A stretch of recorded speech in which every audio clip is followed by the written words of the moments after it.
The phone rang at exactly 3:17 a.m. on the 5-year anniversary of her mother's death, and when 23-year-old Cassandra Whitmore saw "Mom" flashing on her caller ID, her blood turned to ice in her veins. She had kept her mother's phone number active all these years, paying the monthly bill like a shrine to grief, never expecting it to ring again, certainly never expecting to hear the voice that had sung her lullabies, scolded her for staying out too late, and whispered, "I love you," one final time before the cancer took her away. "Cassie, my darling girl," came the familiar voice through the phone, weak and trembling but unmistakably her mother's. "I know this is impossible, but I need you to listen very carefully. I'm alive, sweetheart. I never died. Your Uncle Marcus and Aunt Helena have been keeping me prisoner, and if you don't find me soon, they're going to make sure I disappear forever." The call lasted only 43 seconds before the line went dead, but those words shattered everything Cassandra thought she knew about her life, her family, and the grief that had defined her existence for the past 5 years. She had watched her mother, Dr. Evelyn Whitmore, waste away from aggressive lymphoma, had held her hand during the final moments in that sterile hospital room, had delivered the eulogy at a funeral attended by hundreds of colleagues from the medical research facility where Evelyn had worked as a brilliant biochemist. The closed casket had been explained by her mother's wishes for privacy, and Cassandra had never questioned the decision. Grief had made her compliant, accepting whatever arrangements her Uncle Marcus and Aunt Helena made during those dark days when she could barely function. But now, sitting in her small apartment at 3 in the morning with her phone still warm from that impossible conversation, Cassandra felt the foundations of her reality cracking beneath her feet.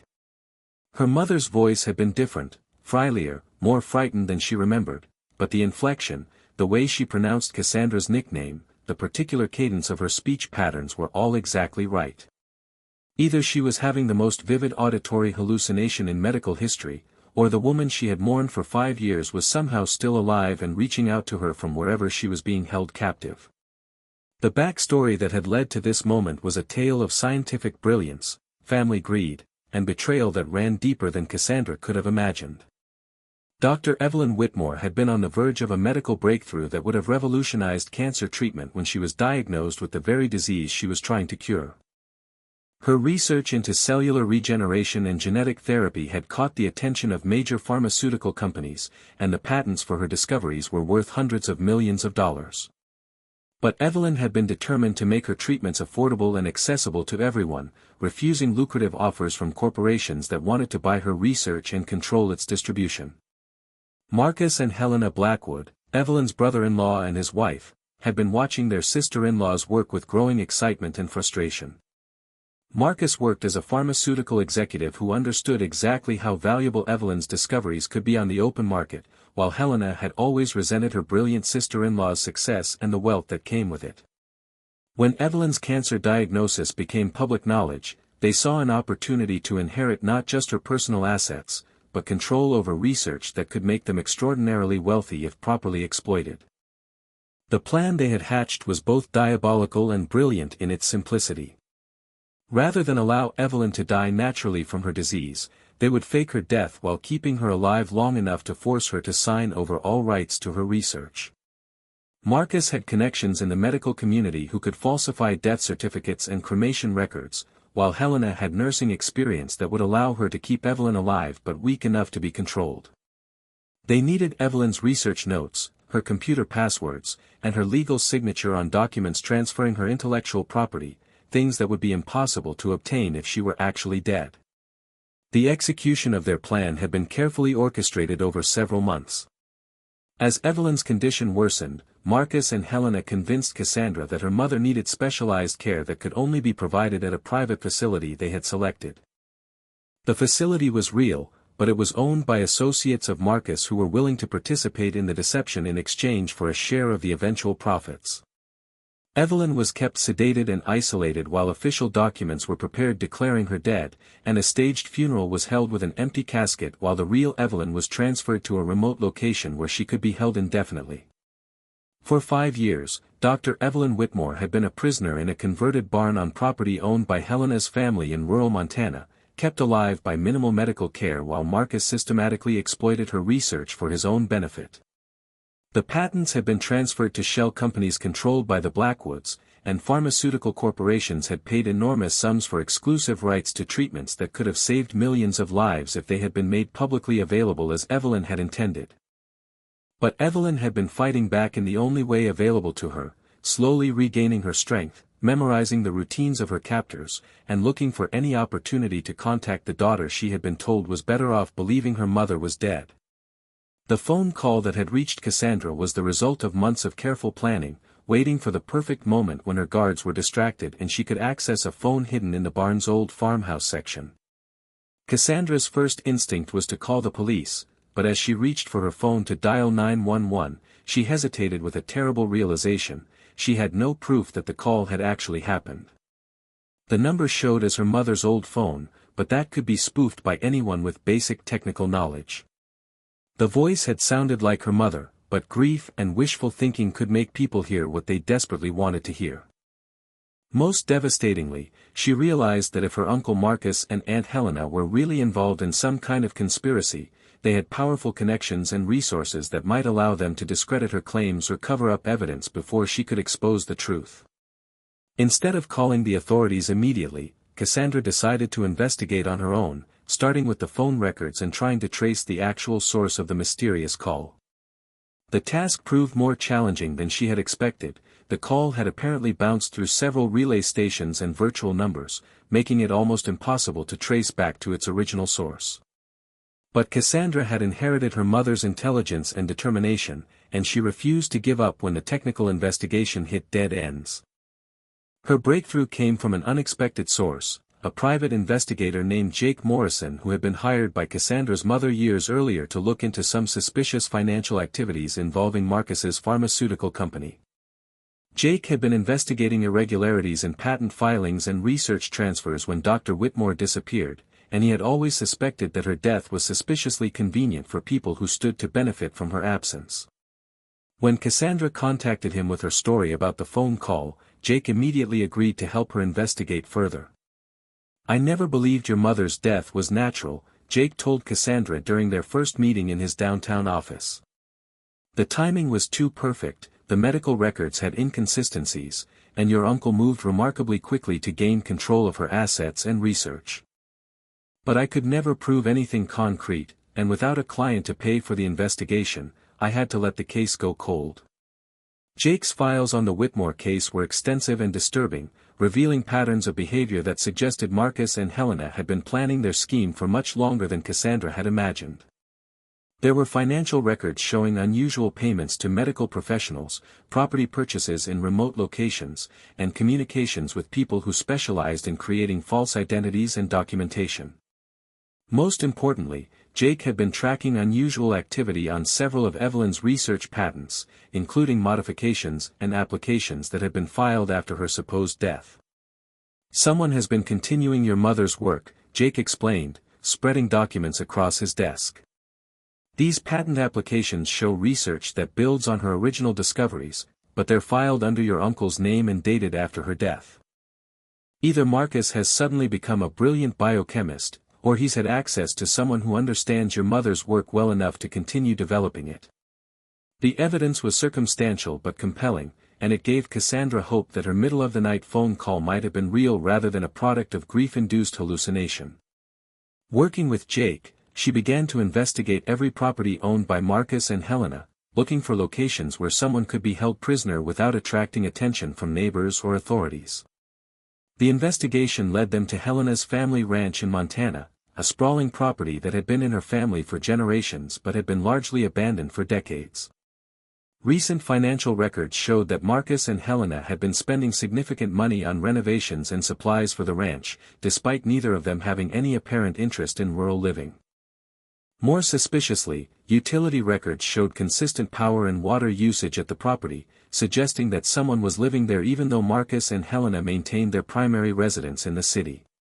The decision to travel to Montana was both necessary and terrifying for Cassandra, who realized that if her mother was really being held prisoner, attempting a rescue would put both of them in serious danger.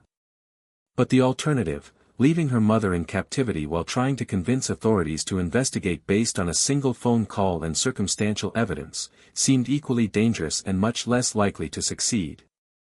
Jake insisted on accompanying Cassandra to Montana, bringing surveillance equipment and backup plans in case their investigation uncovered evidence of criminal activity. The trip to Helena's family ranch took them through increasingly remote countryside, past abandoned farmhouses and vast stretches of wilderness where someone could easily disappear without trace. As they approached the property, Cassandra felt a mixture of hope and terror that made it difficult to breathe. She was either about to be reunited with the mother she had mourned for 5 years, or she was walking into a trap that could cost both of them their lives.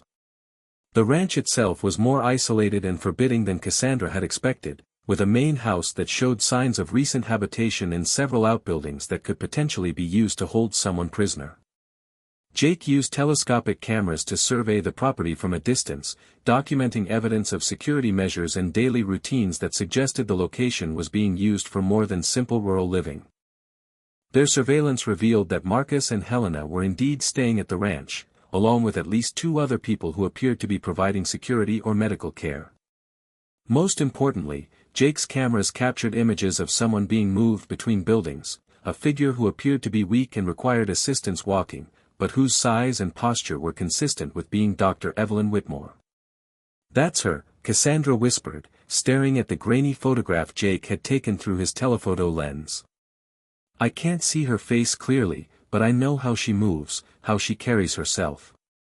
That's my mother." The confirmation that Evelyn was indeed alive and being held at the ranch transformed Cassandra's investigation into a rescue mission, but it also raised the stakes dramatically. Marcus and Helena had already demonstrated their willingness to fake a death and commit kidnapping for financial gain. There was no reason to believe they would hesitate to commit actual murder if they felt threatened with exposure. Jake wanted to contact law enforcement immediately now that they had photographic evidence of suspicious activity, but Cassandra convinced him to help her attempt direct contact with her mother first. If Evelyn was being held prisoner, she might have information about her captor's plans, the location of evidence that could convict them, or details about other people who might be involved in the conspiracy. The plan they developed was risky but straightforward. Jake would create a distraction that would draw Marcus and Helena away from the barn where Evelyn appeared to be held, while Cassandra would attempt to make contact and assess her mother's condition. If Evelyn was strong enough to travel, they would attempt an immediate rescue. If not, they would gather information and contact authorities with specific details about the kidnapping. The rescue attempt began at sunset, when shadows would provide cover for Cassandra's approach to the barn. Jake created his distraction by calling in a report of suspicious activity at a neighboring property, drawing Marcus and at least 1 security guard away from the ranch to investigate. Helena and the remaining guard stayed behind, but their attention was focused on monitoring communications and coordinating with Marcus rather than watching the buildings where Evelyn was held. Cassandra's approach to the barn was the most terrifying experience of her life, made worse by the possibility that her mother might not be inside after all, that the entire rescue attempt was based on wishful thinking and circumstantial evidence. But as she reached the converted barn and heard a familiar voice humming a lullaby she remembered from childhood, Cassandra knew with absolute certainty that her mother was alive and only a few feet away. "Mom," she whispered through a crack in the barn wall. "Mom, it's Cassie. I got your phone call. I'm here to get you out." The silence that followed lasted only seconds, but it felt like hours before Evelyn's voice responded with a mixture of joy and terror that broke Cassandra's heart. "Cassie. Oh my God, baby, you shouldn't be here. It's too dangerous. They told me you were safe as long as I cooperated, but if they find you here, they'll kill both of us." The conversation that followed, conducted in urgent whispers through the barn wall, revealed the full scope of Marcus and Helena's betrayal and the systematic torture they had inflicted on Evelyn over the past 5 years. She had been kept alive but deliberately weakened through inadequate food and medical care, forced to watch as her life's work was perverted into profit-making schemes that denied treatment to people who couldn't afford the inflated prices Marcus demanded for her discoveries. "They made me sign papers transferring all my patents and research," Evelyn explained, her voice barely audible through the wall. "They said if I didn't cooperate, they would tell you I had abandoned you, that I had faked my own death because I didn't want the burden of being your mother. I couldn't let you believe that, so I signed everything they asked me to sign. But Evelyn had also been fighting back in ways that Marcus and Helena didn't suspect. Over the years, she had memorized the locations of backup research files, hidden documentation that could prove the patents had been obtained through fraud, and gathered evidence of other crimes her captors had committed. Most importantly, she had been working on developing an antidote to the sedatives they used to keep her compliant, a project that had recently succeeded and allowed her the strength and clarity needed to make the phone call that had reached Cassandra. The rescue itself was complicated by Evelyn's weakened condition and the need to move quickly before Marcus returned from investigating Jake's distraction. Cassandra had to half-carry her mother from the barn to their escape vehicle, while Jake provided cover and monitored radio communications to track the movements of their captors. The entire operation took less than 20 minutes, but those minutes felt like hours as Cassandra struggled to support her mother while navigating unfamiliar terrain in darkness. But their escape was complicated by an unexpected development. Helena had discovered Evelyn's absence much sooner than anticipated and had already contacted Marcus with news of the rescue attempt. Rather than fleeing the area immediately, Marcus and his associates began pursuing Cassandra's vehicle, apparently determined to prevent their captive from reaching safety and exposing their crimes. The chase that followed was harrowing and dangerous, with Marcus's vehicle pursuing them through mountain roads while Jake tried to maintain contact with law enforcement and coordinate their protection. Evelyn, despite her weakened condition, provided crucial information about her captor's resources and likely strategies, helping Jake choose escape routes that would minimize their chances of being intercepted. The pursuit ended when they reached the county sheriff's office, where Jake had arranged to meet with investigators who had been briefed about the kidnapping and were prepared to take Evelyn into protective custody. Marcus and Helena's vehicle disappeared before law enforcement could apprehend them, but their flight from the scene provided additional evidence of their guilt and gave authorities grounds for issuing arrest warrants.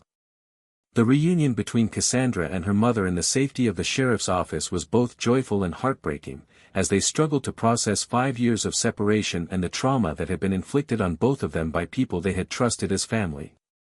Evelyn was immediately transported to a hospital for medical evaluation and treatment, while Cassandra provided investigators with detailed information about the phone call, the investigation, and everything they had discovered about Marcus and Helena's conspiracy. The medical examination revealed the full extent of what Evelyn had endured during her captivity: chronic malnutrition, inadequate treatment for her cancer that had actually been cured years earlier, and psychological abuse designed to break her spirit and ensure her compliance with her captor's demands. But it also revealed her remarkable resilience and the strength she had maintained despite years of systematic torture. The cancer has been in remission for over 3 years, Dr. Martinez explained to Cassandra after completing her mother's examination. The treatments she developed for herself were successful, but her captors continued telling her she was dying to maintain psychological control. They also deliberately withheld proper nutrition and medical care to keep her physically weak, but there's no permanent damage that can't be reversed with proper treatment.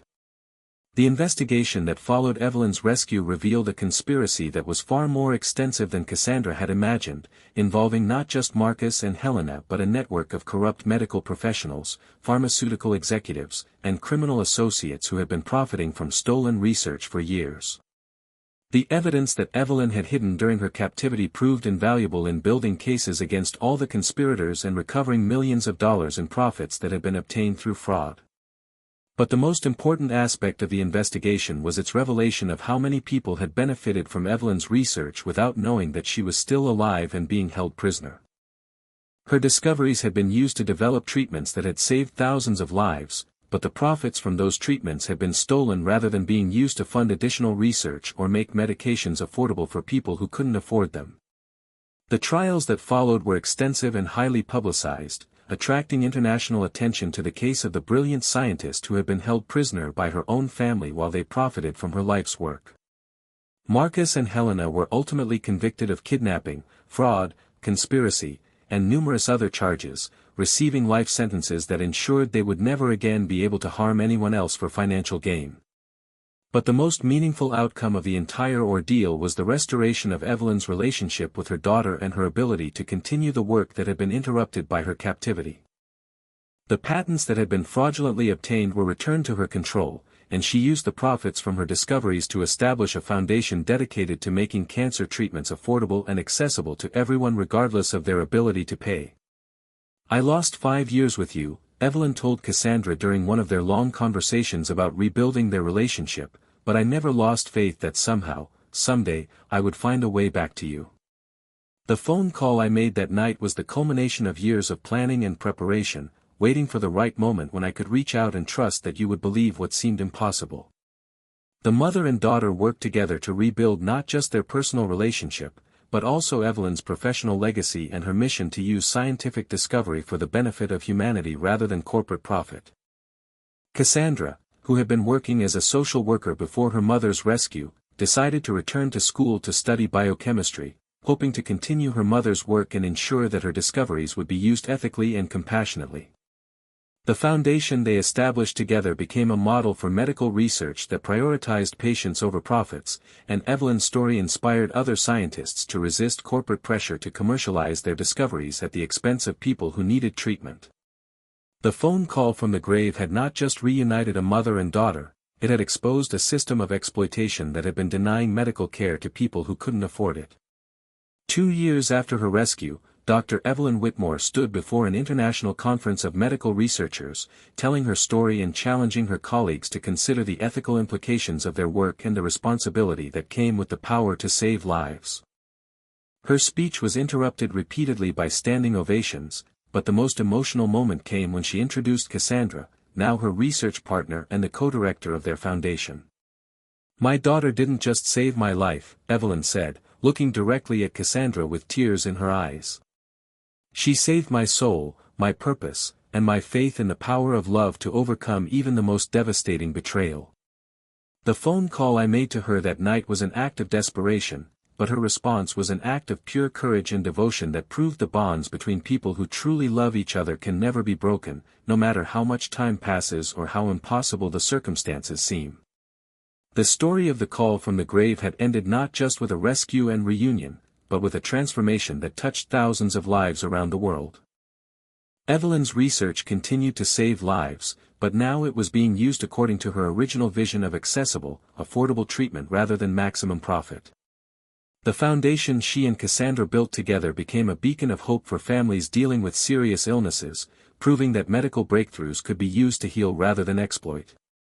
Most importantly, the experience had taught both women that love is not diminished by time or distance, that family bonds can survive even the most terrible betrayals, and that sometimes the most impossible phone calls are the ones we need most to answer.